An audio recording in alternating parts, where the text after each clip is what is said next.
Hello, Michael. Thank you for stepping in for Mehryn. Hi, how you doing, everybody? Happy Friday. Mehryn decided to take an early vacation, and we sort of let her go now and then.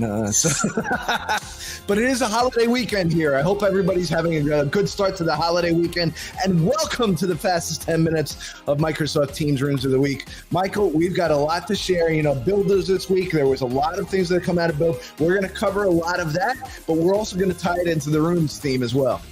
Hey, Jimmy, anything to do with AI happen this week? Oh, that's my favorite subject, Michael. So why don't we start with Bing and Edge?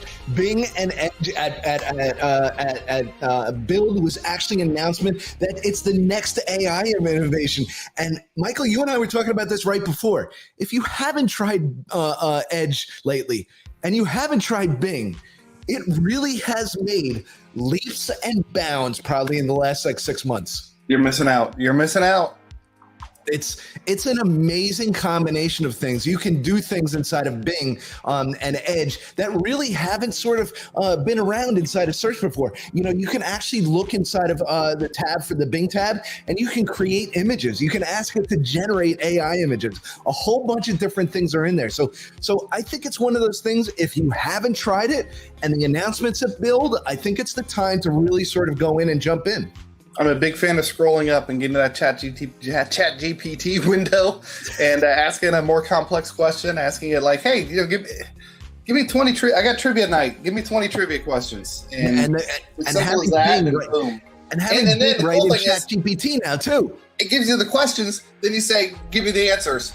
That's your follow-up question. There's the answer. So it's the only thing you need to do is double check that it's right. That's the only thing you need to double check it's right. But knowing it and understanding it and everything else is really, really important. Also, Michael, I think there's a tremendous opportunity for Microsoft partners that was announced at Build this week. Plugins and repository surfaces for Copilot. We've all been, I should say, Mehryn and I have been out preaching about Copilot. Myself, Michelle Bauman. Michelle, I always say Copilot, because it is the technology that's going to revolutionize the way that we work. But having plugins, having things like that, I think it's going to be a tremendous opportunity for our partners to actually do more things around Teams Rooms. And I think that's the whole Microsoft vision, is being able to leverage not just general internet knowledge, but specific to your corporation. Have that corpus of data that you can search, like, hey, what's the expense report policy? And because you do that within Microsoft, I was there.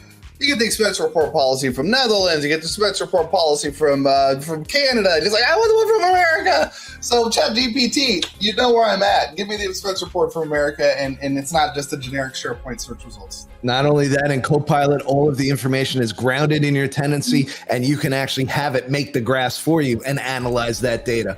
Also, Michael, you did a boot camp 2 years ago. Michelle and I actually did the boot camp this year about network and Microsoft Teams Rooms. And there's a new public preview available for the network provider performance. I know when I was at Microsoft, there was a lot of effort being put into this aggregating the data, the network performance data from your tenant, pulling in information from Outlook, pulling in information from OneDrive and Teams, and populating that up so you can see where your hotspots are. Hey, look, looks like New Zealand's doing great, but Australia's doing terrible. How do you know that? Because this information comes from those clients. It lets you know where you can focus to have the best Teams experience and in general Microsoft 365 experience. So awesome that there's a whole new rev of this dashboard coming out. And not only that, we've talked about things like peering and other terms that many people may not know about, but network people understand this. Making sure that your network is up and running to the best performance and getting to that Azure front door is really, really important. Also, Michael, this week at Build, they expanded a little bit on Microsoft Mesh. And Microsoft Mesh was announced a couple years ago. I think it's fallen into the background a little bit, but avatars are even GA this week as well. I built my avatar. Well, actually, I didn't, but Sharath, shout out to Sharath. He made the first avatar I saw within my where I work now. And then I threw mine in, and other people are like, hey, how do you get that avatar? So that's starting to grow. And then the mesh thing takes it outside of just the anonymous head inside Teams. And now you can have build these whole little worlds and meet in those environments. So interesting to see how all it's going to take off. I'm willing to give it a shot. I'll take my little avatar guy I made and throw him over there and say hi to people and have casual meetings with coworkers in a kind of that cool looking environment instead of just a regular Teams view. Yeah, and it's also the kind of thing that, people always ask, well, why are you introducing this in relevance to rooms? Well, Microsoft Teams rooms are the only ones that are going to be able to understand a lot of this technology in the future and a lot of these things. If we just put in a standards-based video conferencing or a SIP connection or something like that, they don't understand all of these things that are inside of the platform. And that's why we're introducing people inside of the Microsoft Teams rooms to everything that surrounds Microsoft Teams. So Mesh is coming. I know it's not the shiny new thing anymore because it's 2 years old and everything else, but I think it's really, really interesting to see where this technology goes and how it's going to be used, because in this day and age of AI and everything else, I can see a lot of avatars, a lot of mesh, a lot of different things coming together, Michael, and really making the experience for why do we go back to the office? Well, here's why you're going back to the office, to be a part of all of this. Hey, Jimmy, can you talk Teams rooms without talking Teams? You cannot, and I have said that before, and now you can't even talk about Copilot without talking about Windows, Michael. Michael, I don't know about you. I'm considered a technical person, but where do I set that USB setting? Where do I set IPv4 versus IPv6? How do I do this? This is a brilliant move, and Copilot is now in the operating system. And I'm all about it. Let's go. Let's bring it in. Let's make a smarter Windows.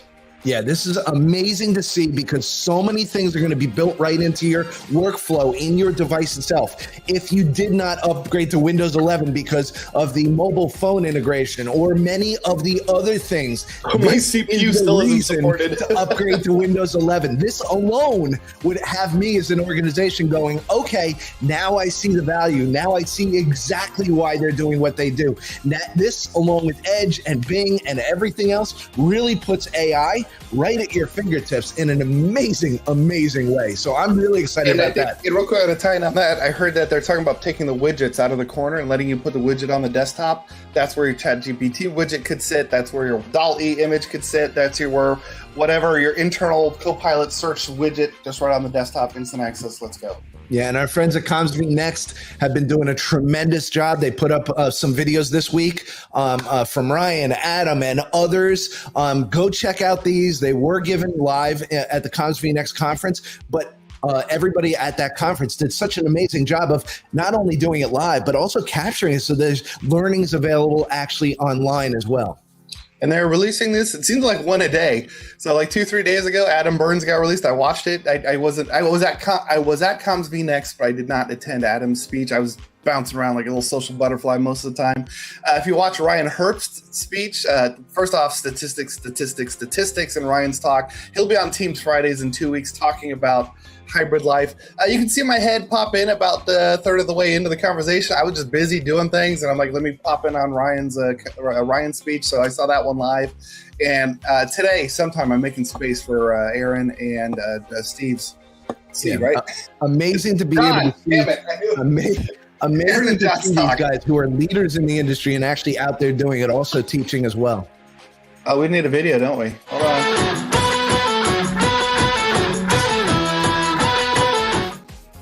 That's what you do when I'm not producing and I'm actually in front of the camera. That's what happens, Michael. It's difficult to do everything at once. It's also difficult to come out with some new products. Our friends at Logi, they make my life really easy. They send me these slides and they say, hey, we just did this whole event where we actually debuted a bunch of new products, and we'd like you to feature this. So this one was actually an interesting one, a desk booking system. Yeah, I watched the event. It was really well done, really well made. Like some of it was pre-canned video, but at the end, live Q&A. So it was a good kind of hybrid between here's a professional view of us introducing these new products, and then here's us answering the questions as they come in. This is essentially, and I'm not a Logitech guy, but I think this is essentially the great Logi dock that they released about a year ago. They're slapping a screen on, so the end user, you walk through the office and you find the hot desk space that you reserved, or you can reserve it on demand using the screen. Then just one cable, plug in your laptop into the dock, and you've got access to up to 2 4K monitors, keyboard, mouse, all of that stuff. Plus, then this screen shows up, I believe, this is what I caught, as a second monitor. I think they have some value add as well, so because it's a small second monitor, so they've added like a photo gallery thing, so you can see your family pictures on the side just like you would at home. So cool way of meshing a few different things. Hot desk, finding devices with the names on it, as well as that one cable join to a dock that you use now in this environment where, quite honestly, we don't have reserved offices anymore. You just walk in and pick a space. Yeah, great to see our partners coming up with new things. And also they introduced one of the biggest and largest growing segments of the Microsoft Teams Room solution is that smaller space. And Rally Bar Huddle actually fits that smaller space really, really nicely, bringing a lot of the intelligence of Logitech into that smaller space at a much more budget-friendly, accommodating price. Granted, this was a few days ago, but I'm pretty sure I remember that you could get your own custom grills made with Heckler. So they've got these pre-made ones. They're like plastic, so they work well in medical environments. But they showed a cover of one of these with like giraffes and animals, like in a hospital, for in a children's ward, something completely approachable. So potentially you can put your own logos and customize even the device, not just the screen, but the device itself. You can customize with whatever you want. So really cool value add with these huddle room. And I love when our partners lead with Microsoft and they put out Microsoft on all their promotions as well. So thank you to Logi for, again, sending me the slides and making sure that I got everything in.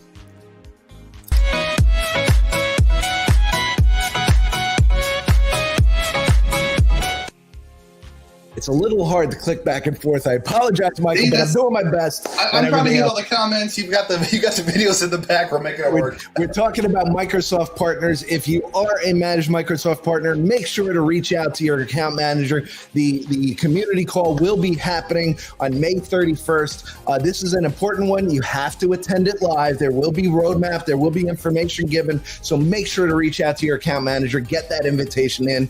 Also, Michael, you will be attending InfoComm.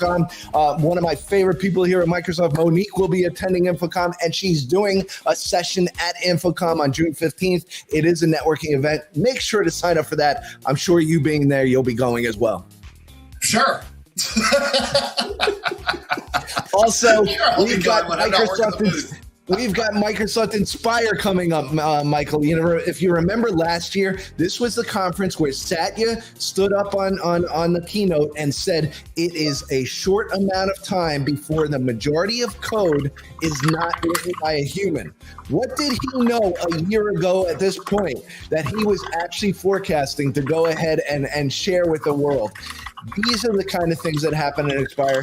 Make sure that you register. Make sure that you're up to date. Again, this is meant for the partner community, but even if you're a developer that attended Build and other things, there's so much value that you can get out of all of these events. Make sure you sign up. Michael, it is a holiday weekend. We're off on Monday. I hope that you have a good holiday. I know around the world there's some other places that have holidays as well. I hope everybody in our community has a good holiday. Yep, I'm all excited. I guess I get Monday off work. I just take every day as like a new day. I wake up in the morning. I'm like, what happens today? So I guess I'll wake up on Monday. What happens today? Look at my calendar and go, oh, beach is what's going to happen today. Absolutely. So have a good weekend, everybody, and we'll see you here next Friday. Thanks, everybody.